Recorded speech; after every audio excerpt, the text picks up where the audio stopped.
Well, with in the airlines you get passes and you can go anywhere you want. An example, and with work you actually spend a lot of time in Hong Kong. Oh, Hong Kong. And my territory was the Maritimes, so I spent a lot of time in the Maritimes. Did Toronto. Did you have any favorite places to go? I actually loved I like all places I've been to, and you travel on different reasons. If you travel on your own, you're doing your own expenses and you're doing what you see, what you want to see. When you travel with the airline, there's a lot of marketing involved. There's a lot of hotels that want to be affiliated with a particular airline that I work for, and so it's a little bit of a different kind of traveling. More like for getting tourism going? No, more showing landing and a hotel owner wanting to show them, sticking you in their best rooms and making sure you had the most favorable impression of the hotel, therefore promoting that hotel to people in Vancouver. And you're here in Powell River, you retired? No, I came up here actually because I was always been interested in tourism. And when I did travel, I used to always come back to Powell River to decompress for 2 or 3 days before going back to work. Because you go from, the typical thing would be in downtown Hong Kong, catch the flight, arrives at 7 o'clock in the morning, and catch either the plane or drive up Powell River, and then had a place to stay here, and spent 2 days in the absolute blissful, gorgeous scenery. And no matter where I traveled from, that was South America or Europe or Asia, always coming back to Powell River is, in my mind, one of the most fabulous places on the face of the earth. Would you consider Powell River as your home base?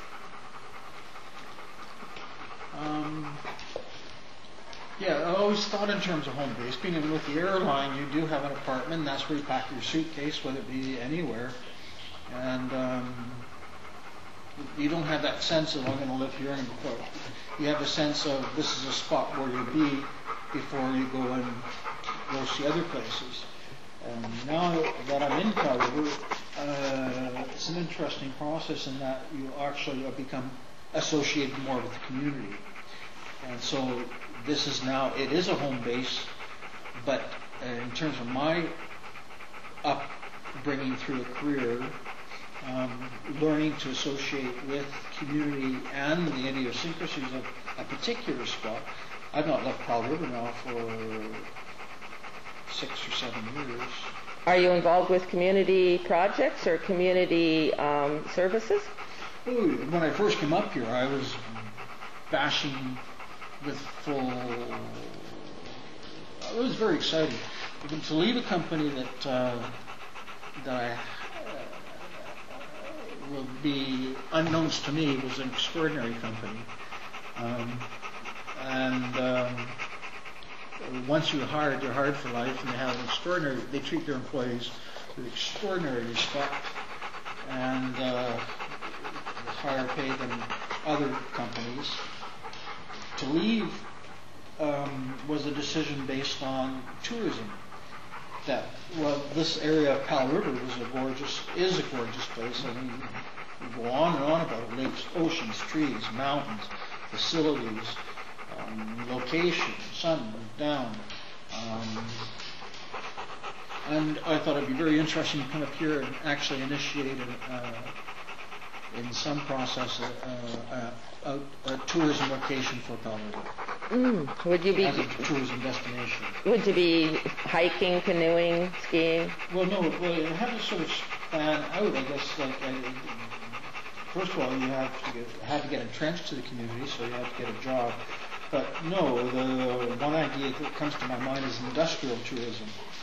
Because there's an awful lot of places that can support the geography that we have, but what makes Powell River unique is not only its history, going back to how it was actually conceived of and how it developed, but industry becoming as being perceived through our growing alarm at current conditions and due to pollution and whatnot, those things have to be reconciled at some point, and the industry of Powell River, as there's a pulp and paper making plant that at one time historically is seen as enormous. I mean, it was the largest pulp and paper making industry in 1965 or 66 in the world.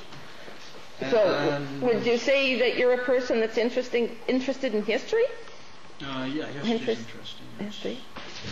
Yeah, Have you done anything with it? It's got it? an extraordinary, unique history. Okay, I'm done. How do I stop it? Red button. Red button.